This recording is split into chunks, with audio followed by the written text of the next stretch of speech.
Oh man, this is awesome. I should have bought one of these a long time ago. I'm gonna go this way.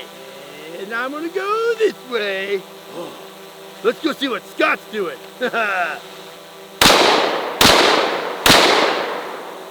What are you doing, Scott? Probably doesn't even know I'm watching it. I always knew they were spying on me. Oh, no! Fly, little drone, fly! How do you maneuver with this thing? Go, go, go! Oh, no!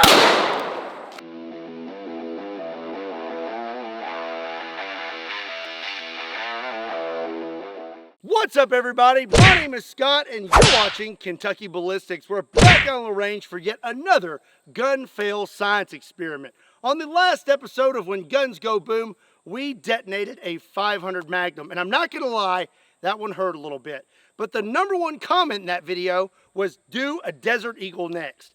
I really have not wanted to film this video, and it really makes me cringe to think about doing that to a Desert Eagle. But here at Kentucky Ballistics, we don't cut any corners, and the kinfolk always get what they want. Let's go check out this Desert Eagle and get started. There's a lot of iconic handguns out there, but none of them are as popular and recognizable as the Desert Eagle. The Desert Eagle is made by Magnum Research. It is a 50 caliber semi-automatic gas-operated handgun, and it fires this behemoth of a round, the 50 AE. This is one of my personal favorites when it comes to handguns, so it's really gonna hurt to make today's video. But it's for the greater good of science, so today we're gonna find out what would happen if you had a catastrophic failure with the almighty Desert Eagle. You're gonna get it.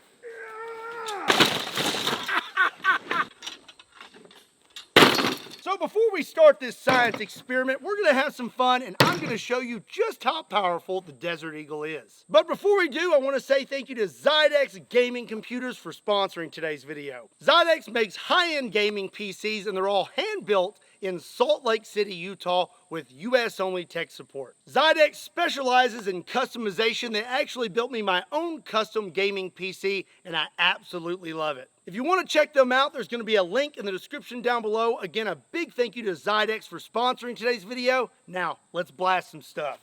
All right, I'm loaded up with 2 rounds of Underwood ammo, 300 grain jacketed hollow points, and our first targets are going to be 1 gallon of Elmers Glue and 1 gallon of Grey Poupon.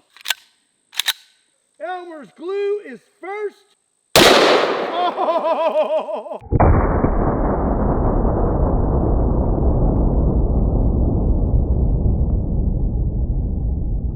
Now the Grey Poupon. Oh my.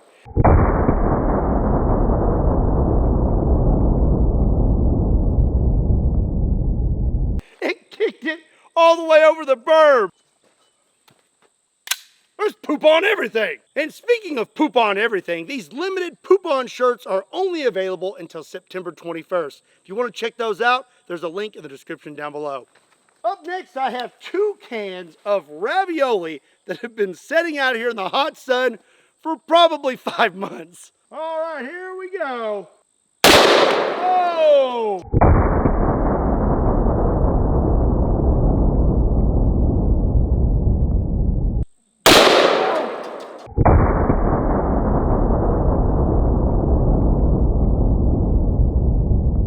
I'm pretty sure I got hit with a mini ravioli. Ravioli and Grey Poupon.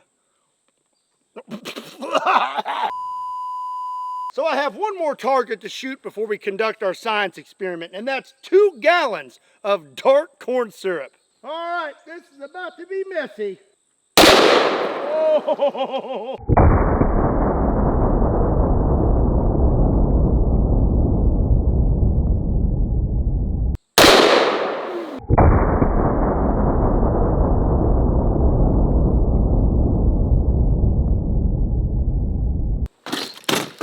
I think I've made it very clear that the Desert Eagle is a very potent handgun. Now, let's move on to the science experiment.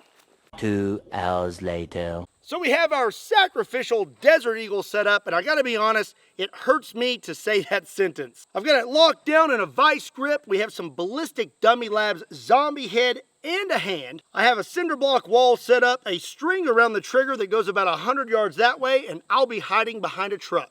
Also, I may or may not have created a barrel obstruction. I'll be loading the Desert Eagle with this. Normal operating pressures for a Desert Eagle are around 50,000 psi.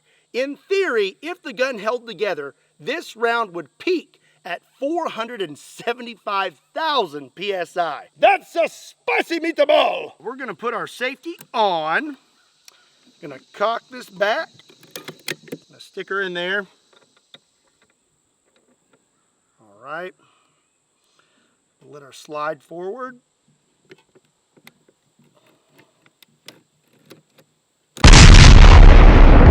All right, here we go. Moment of truth. Let's see what happens. Are you seriously about to watch me potentially destroy a Desert Eagle and you aren't even subscribed to Kentucky Ballistics? Hit that subscribe button. Do it!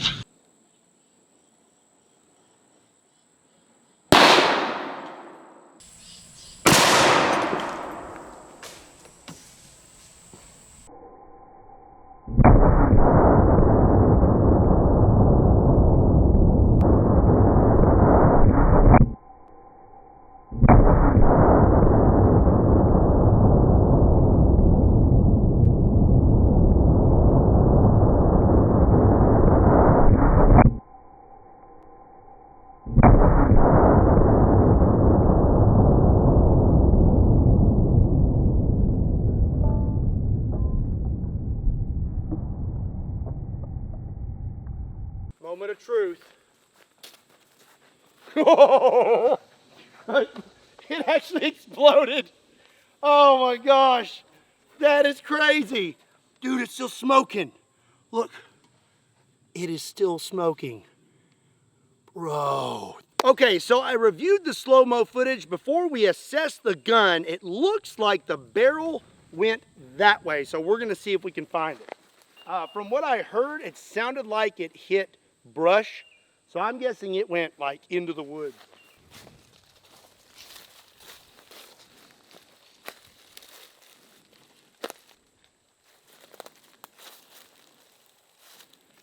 I think that's warm. It's the freaking round. Oh, it's warm, but it's not hot. So if we found the bullet in this area, which is absolutely insane that we even found this thing, the barrel should be in this area, and I would like to think it would be easier to find. It's right there. Right there behind that stick. It's right there. Look. That is an absolutely gnarly split. Oh my gosh. And from the looks of it, this thing flew about 50 yards. Now that we have all the parts, let's check it out. This has to be probably one of the coolest detonations we've had yet. First, let's talk about our volunteer. He doesn't appear to have any marks on him, but when I reviewed the slow-mo footage, there was quite a bit of shrapnel coming back at him. And trust me, that wouldn't have felt too good. As for your hand, well, it looks like you would have had some burns, probably would have been missing some skin. So let's remove this, and we'll loosen it up here. And we have quite a symmetrical detonation. So with a Desert Eagle, your barrel actually stays stationary and kind of sets down in here. The rear of the slide is all that moves. It looks like the slide did move some. The barrel obviously started splitting, and I believe that that's what caused this bulge right here in the middle of the gun. I mean, the barrel and, 475,000 psi. So after looking at the slow-mo footage and looking at the barrel, it appears that the bullet actually made it down the barrel a little bit before it started splitting. Then the barrel and the bullet somehow managed to fly in a perfectly straight line 50 yards into the woods. Obviously, the potential for serious physical injury with a detonation like this is very high, but I think your chances would be even higher if the Desert Eagle wasn't such a beefy gun. We can now add the Desert Eagle to the list of guns we have pushed to failure, but there's still a lot of guns out there to be tested. Let me know which one you'd like to see next in the comment section down below. Well, that's going to be it for today's video. I hope you enjoyed it as much as I did. If you did, do me a big favor and give this video a like. And if you're not subscribed to Kentucky Ballistics, do yourself a favor and hit that subscribe button. Also, be sure and check me out on Kentucky Customs, Kentucky Ballistics Shorts, Patreon, Facebook, Instagram, and Twitter. Links to all those can be found in the description down below, along with a link to KentuckyBallistics.com, just in case you want to pick up a shirt. And as always, my name is Scott. Thank you so much for watching Kentucky Ballistics. I'll see you next time.